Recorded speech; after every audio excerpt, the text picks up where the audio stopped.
have to die that way. He could have snapped his fingers, summoned all the heavenly host, and crushed and vanquished his foes. He could have come down off that cross at that moment, but he didn't. He could have brought fire down and destroyed those trying to destroy him.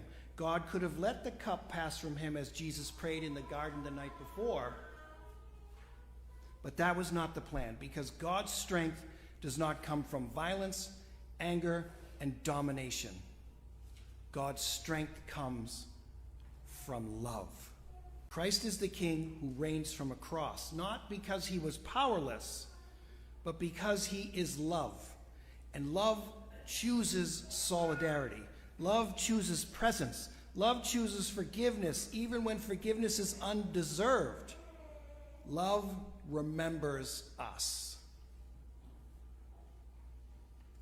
In a world obsessed with strength, success, and winning, Christ shows us a different way, the way of self-emptying compassion.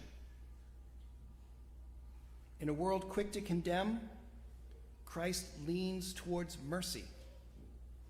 In a world that celebrates kings who dominate, Christ rules by laying down his life.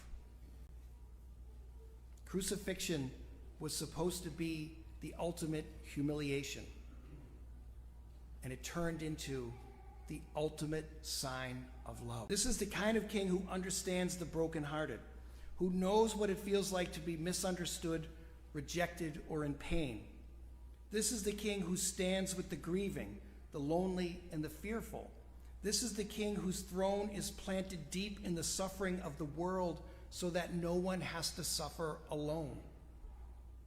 And this is the king that's trying to show us how to live, not with power, but with love. Yes, we are to bring God's kingdom here on earth with love and compassion, feeding, clothing, welcoming, housing, and caring for another. We do not do this by force. We do not do this by legislation.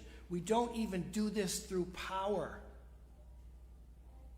Through this feast today, we're called to remember that it's not power, not strength, not nationalism that God wants, but love.